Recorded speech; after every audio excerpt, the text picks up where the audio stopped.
Olá, pessoal, boa tarde. Estou mais uma vez aqui para conversar com vocês no sentido educativo, uma melhor compreensão sobre o transtorno afetivo bipolar, que é considerado um transtorno de humor. Na semana passada, eu terminei um psicoeducativo sobre esquizofrenia e hoje eu vou iniciar sobre o transtorno de humor, no caso, o bipolar. Para quem não me conhece, eu me chamo Silvia Ferrari, eu sou psicóloga clínica, sou especialista em psicopatologia e dependência química e também atendo pela abordagem cognitiva comportamental, que é bastante recomendada também para o tratamento desse distúrbio. Esse distúrbio é considerado, né, psiquiátrico. As principais características são alterações no próprio humor, na concentração, na impulsividade, no prazer e no desejo. Qual que é o meu objetivo em falar sobre esse distúrbio? O objetivo é para que, com uma maior compreensão, vocês consigam aí reduzir os prejuízos que ele traz, né? Porque alterações nesses 5 campos vai aí causar alguns prejuízos, sobretudo se a pessoa desconhece, né, essas alterações e ela não compreende bem a forma com que ela funciona. A prevalência se dá aí em uma pessoa em cada 70. No homem, a primeira crise pode aparecer dos 15 aos 20 anos, enquanto na mulher dos 25 aos 35 anos de idade. As crises, elas podem variar entre leve, moderada e grave, dependendo da frequência e também da duração dessas crises. Os índices de comorbidades com o uso indevido de álcool ou outros tipos de drogas, que é o contexto em qual eu trabalho, vai de 60% a 85% atingir essa população ao longo da vida. O caminho para se chegar ao diagnóstico é bastante longo, às vezes dura até 12 anos. Por que, Silvia, essa demora toda? De repente, apresenta um episódio de tristeza profunda. Às vezes, a pessoa está mais assim, passa um período mais eufórica, mais animada, e a gente não percebe muito bem que aquilo ali já pode sofrer influência desse tipo de distúrbio, né? Então, ele é caracterizado por alternância entre estados depressivos e estados maníacos, e a tônica dessa patologia é justamente a alternância entre esses dois polos. Aí eu vou chamar aqui de polo baixo na depressão e polo alto na mania, na euforia. Existem alguns subtipos, que é o bipolar tipo 1, tipo 2 e o considerado misto, que normalmente é o mais difícil de compreensão e de lidar por ter uma variação constante ao longo do dia. Os fatores para desencadear esse transtorno: precisamos considerar o peso genético, as alterações em certas áreas do cérebro. O que acontece? Às vezes o neurotransmissor ele apresenta uma falha em transmitir essas químicas para o cérebro. Então, se ele está produzindo pouco, a pessoa vai sentir com menos energia, caracterizando a depressão. Enquanto, se ele está transportando uma química além da necessidade, aí a pessoa vai se ver com mais energia, e aí caracteriza a fase da mania. Outro fator que contribui aí para o uso para o desencadeamento do transtorno são o uso de substâncias psicoativas. Outros fatores, como episódio frequente de depressão, também pode desencadear. Normalmente a pessoa chega no consultório apresentando um estado depressivo maior, só que no decorrer do acompanhamento clínico, a gente começa a perceber que não é só uma depressão, mas aí já caracterizando um transtorno de humor bipolar. O estresse prolongado também, pessoas expostas à exaustão, a um estresse prolongado, pode desencadear o transtorno bipolar, principalmente se ele tem essa predisposição genética. O puerpério, aquela conhecida depressão pós-parto, o BLUE, né? Remédio, os inibidores do apetite, como as anfetaminas, e também disfunção da tireoide. Às vezes, que momento que eles podem desencadear? Em momentos de grande estresse ambiental, né, que são considerados fatores ambientais, como os estressores psicossociais, que são dificuldades financeiras, pessoas expostas a longos períodos de dificuldades financeiras, morte de entes queridos, ou problemas do cotidiano, como perdas graves aí, né, por morte, ou às vezes também pessoas que passam por um período de divórcio, né. O peso genético varia aí de 80% a 90%, apresenta algum tipo de familiar com esse tipo de distúrbio. O curso da doença, ela segue cronicamente. Parte do tratamento envolve aí o medicamentoso, que são os estabilizadores de humor e também os antipsicóticos. O tratamento envolve toda uma mão de obra, né, como uma autopercepção. Eu citei no tratamento somente o farmacológico, mas a psicoterapia é extremamente importante no tratamento. Como eu falei, envolve toda uma mão de obra. A pessoa precisa começar a se perceber, a se auto-perceber, reconhecer e aceitar que ela está tendo essas mudanças de humor, principalmente essas alternâncias entre estados depressivos e se vê assim num período de maior euforia, que é a mania. E também não tem como tratar, eu acredito que nenhuma doença nós vamos conseguir tratar ela sem modificar o nosso comportamento e aí ter uma mudança no estilo de vida ao longo do tratamento. Desenvolvendo hábitos mais saudáveis, né? E também reduzir aí os níveis de estressores que causam muita ansiedade também nas pessoas. Então vamos chamar essa alternância nesses dois polos de polo baixo e polo alto. Então na depressão eu vou colocar como polo baixo e na mania de polo alto. No polo baixo, a mudança de humor ela vai acontecer em um longo período de tempo, às vezes de 2 semanas ou até meses, onde a pessoa se sente angustiada e um vazio profundo.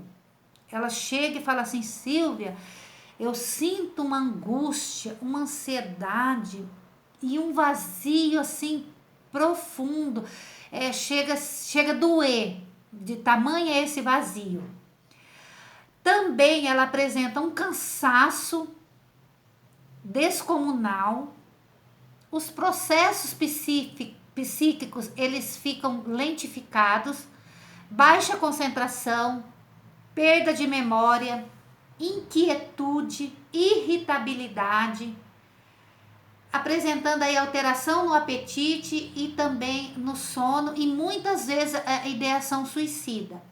Eu quero me ater aqui um pouco na irritabilidade, que muitas, até então, a depressão ela era muito conhecida como uma tristeza profunda, mas nesse acompanhamento clínico, a gente vai perceber que a principal característica da pessoa deprimida é um nível de irritabilidade aumentada. Então, como eu falei, esses sintomas eles perduram, né, por 2 semanas ou meses, causando prejuízo ao bem-estar desses indivíduos. A alternância nesses 2 polos, no caso, no polo alto, no polo baixo, é essa irritabilidade aumentada e uma baixa energia psíquica. Já no polo alto, ele se vê com mais energia, por causa do cérebro produzir maior quantidade, além do que a pessoa precisa, que o organismo precisa.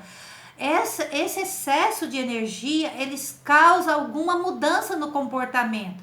A pessoa vai se ver mais falante, pulando de uma ideia para outra, pensamentos acelerados, uma distração maior, aumento das atividades prazerosas por conta também do aumento da libido.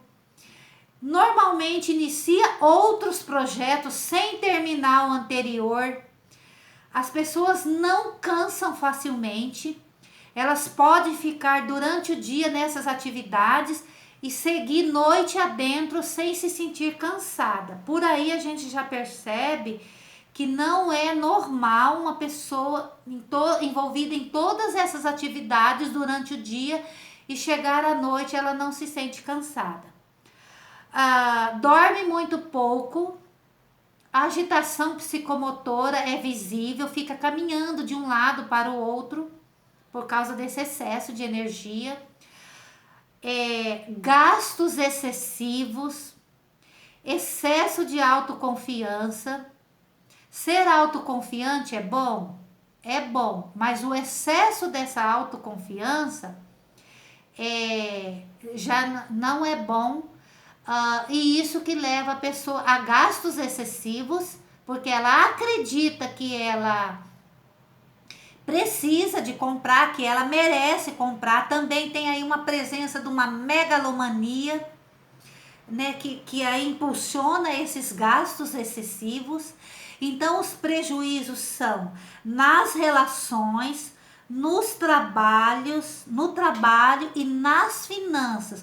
Uma pessoa no polo alto, com excesso de positividade, envolvida aí no megalomania, ela pode colocar a vida financeira dela em risco em questão de meia hora, vamos dizer assim. Em curto prazo de tempo, ela já faz uma dívida aí muito grande que vai causar prejuízo e sofrimento para a vida dela. A depressão, ela também pode estar relacionada, mesmo a pessoa ter desenvolvido o transtorno, mas ela se encontra nessa fase depressiva, pode estar também relacionada à baixa frequência de reforçadores positivos no ambiente. Existem pessoas convivendo tanto em ambiente familiar como em ambiente de trabalho que não estão expostas a esses reforçadores positivos. Por exemplo, de repente ela está prestando um bom trabalho, mas a liderança, o chefe,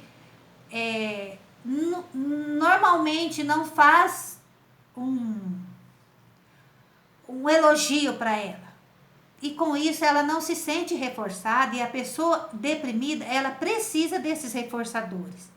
Em casa também, às vezes, as características positivas do indivíduo ou as qualidades, elas não são muito destacadas. Às vezes as pessoas costumam destacar mais os defeitos, mais as falhas, colocar em ênfase as falhas das pessoas do que normalmente as suas qualidades. E com isso as pessoas não recebem esses reforçadores que elas necessitam para se estabilizar nesse momento depressivo que ela se encontra. Também, outro exemplo, alguns ambientes, as pessoas até recebem esses reforçadores. Vamos supor, ela está inserida no ambiente de trabalho onde elas recebem esses reforçadores, elas recebem esses elogios, em casa também, mas elas não conseguem acessar. Elas mesmas não conseguem ver, perceber nenhuma qualidade nela, e com isso elas não conseguem acessar esses reforçadores. Outro problema também que diminui a probabilidade das pessoas acessarem esses reforçadores está na habilidade, né, e na capacidade do enfrentamento das situações que causam aversão. Elas têm dificuldade, por exemplo, como a pessoa gosta de ficar mais isolada devido à baixa energia, elas normalmente não comparecem nas reuniões familiares. Então, normalmente elas se esquivam desse tipo de reunião, e com isso elas perdem a oportunidade de acionar, vamos dizer assim, esses estímulos positivos no ambiente, que vai melhorar aí a questão de produzir mais essa energia, que vai colocar ela aí num estado de estabilidade. Por outro lado, reforçadores, existem ambientes porque a pessoa foi diagnosticada com depressão, aí o familiar normalmente não permite que essa pessoa faça nada, que não participe das atividades, das tarefas de casa, vamos dizer assim, dá tudo de mão beijada, dá o suco na mão, vou aproveitar para tomar uma água, coloca a comida no prato, nem dá a liberdade da pessoa vir até a mesa, ir no fogão, né, colocar a própria comida, fazer o seu próprio suco, lembrando que a pessoa deprimida, ela está deprimida, ela está apresentando alguns sintomas da depressão, porém, ela necessariamente não precisa se tornar a própria doença. Eu costumo falar para os meus pacientes que eles não precisam obedecer os sintomas e nem se tornarem a própria doença, mas isso vai muito do autoconhecimento e de um conhecimento vasto sobre o distúrbio, e aí da pessoa saber lidar com ele mesmo. A pessoa acometida, né, desse distúrbio, ela precisa fazer ao longo da vida uso de medicamentos, os estabilizadores de humores, né? Vocês podem perceber não, vocês já sabem, né, que tem indicação de lítio na rede pública, né? A carbamazepina, a lamotrigina também é um estabilizador de humor. Tem também os antipsicóticos atípicos, que são a risperidona, a quetiapina, a olanzapina. Então, vocês vão começar a perceber que vocês que estão fazendo uso desse medicamento, ainda que vocês não foram informados a presença desse distúrbio, mas esses medicamentos, eles estão apontando para a presença desse distúrbio.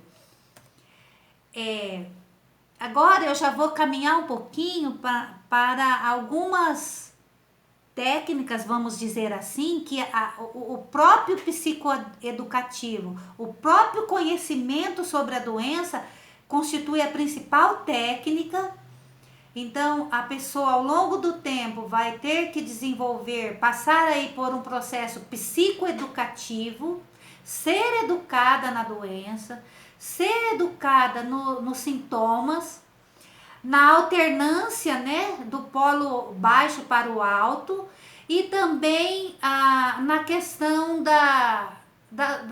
dos efeitos colaterais do próprio medicamento.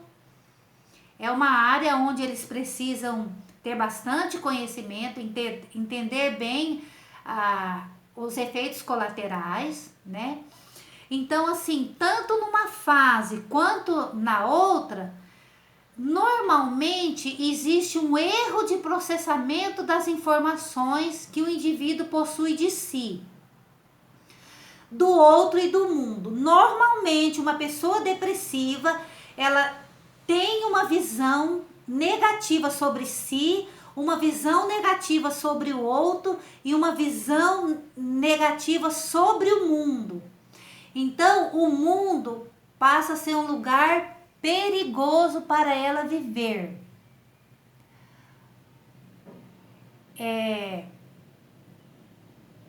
Só desligar aqui uma ligação.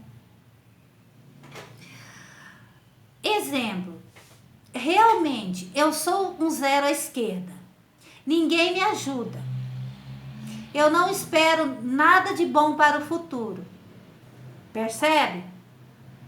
Uma visão negativa sobre o futuro, a pessoa tem aí uma perda, né, de esperança. Então, essas crenças, elas atuam na interpretação que a pessoa faz sobre a situação. E essas são construídas ao longo da vida. E isso se torna uma verdade absoluta para a pessoa, né? Então, na fase deprimida, os significados distorcidos, eles causam grande sofrimento. Como? Uma inferência arbitrária, ela tira uma conclusão realista, ela personaliza. Como personalizar, Silvia? Normalmente a pessoa depressiva, ela sente muita culpa, até de situações que não tem nada a ver com ela, né? Ela avalia as situações, ela avalia as situações desconsiderando outras possibilidades. Normalmente é tudo 8 ou 80. Também ela é bastante seletiva, tem aí uma abstração seletiva. O que é abstração seletiva? Seleciona apenas uma informação, deixando de avaliar o todo. Exemplo, a pessoa foi trabalhar e lá no trabalho ela teve apenas um fator negativo. Durante o dia todo, ela normalmente desconsidera todos os outros fatores positivos e abriga somente esse negativo. Então, vamos supor que ela teve 9 fatores positivos e acontece uma coisinha negativa, aí ela considera apenas um item, desconsiderando todas as outras 9. Normalmente ela hipergeneraliza. Você se vê assim? O que é hipergeneralização? É maximizar ou minimizar as coisas. Então, dá uma ênfase muito grande para um mínimo detalhe. Como tem a presença de um estresse muito grande, envolve um estresse muito grande, às vezes maximiza tudo, né? E como tem também uma visão negativa, uma baixa energia, costuma também minimizar as coisas. As distorções cognitivas, elas envolvem, na fase da mania, por exemplo, elas são diferentes da fase da depressão, ou seja, da fase de pouca energia. Ela vai apresentar aí uma mania de grandiosidade. Eu sou o máximo, Eu sou a última Coca-Cola do deserto.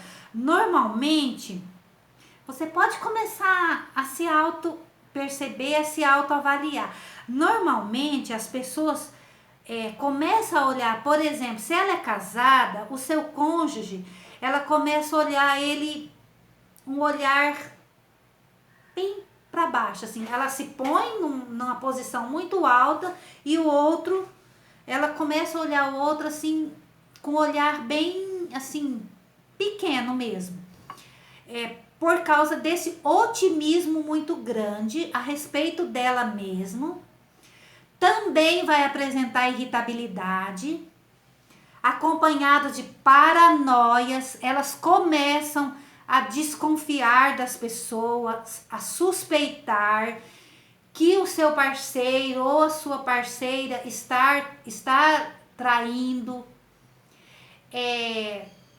Tem muitas crenças delirantes, né? Evolui aí para umas ideias delirantes. Então,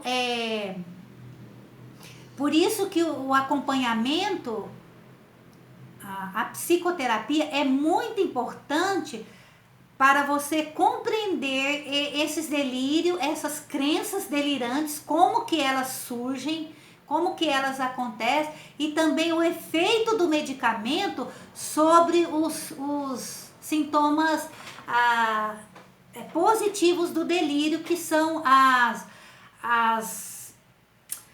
desconfianças, né? As suspeitas que a pessoa levanta do outro, que normalmente estão falando mal dela, né? Enfim, são várias as suspeitas levantadas. É bom ressaltar que o tratamento, ele envolve esse psicoeducativo, tá? Não basta apenas descrever os sintomas, tá? É importante conhecer as relações entre os desencadeantes dos sintomas, que são, gente, os gatilhos, tá? Por isso que toda pessoa, independente de ter esse distúrbio ou não, precisa passar por esse processo de autoconhecimento, sobretudo o emocional, porque normalmente esses sintomas da doença, eles têm relação com os gatilhos, tá? Os gatilhos emocionais, enfim.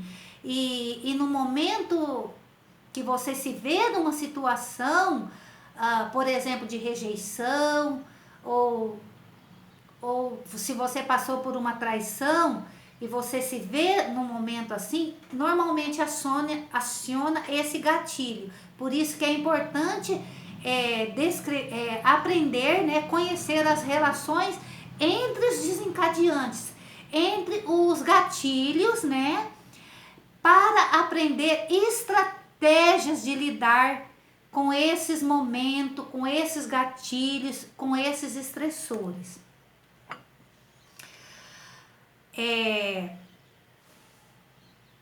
Eu acho que eu já falei demais, né? São muitas informações. Estou pensando, talvez, em parar por aqui e gravar outro vídeo, uma segunda parte. E aí, a partir de tudo aquilo que eu já trouxe nesse vídeo, nós podemos tirar dúvidas. Vocês vão ouvir atentamente, se for preciso, ouçam mais de uma vez. E vocês podem fazer perguntas, e aí nós vamos discorrendo, né, sobre os sintomas, sobre o tratamento, sobre os fatores de risco, sobre os fatores de proteção, dentro daquilo que já foi colocado nesse vídeo, tá? Então, vamos deixar, né, para a segunda parte, e aí eu prossigo no próximo vídeo com os principais procedimentos. Fica bom para vocês assim? Então, no mais, eu desejo para vocês uma ótima semana. Até o próximo Psicoeducativo.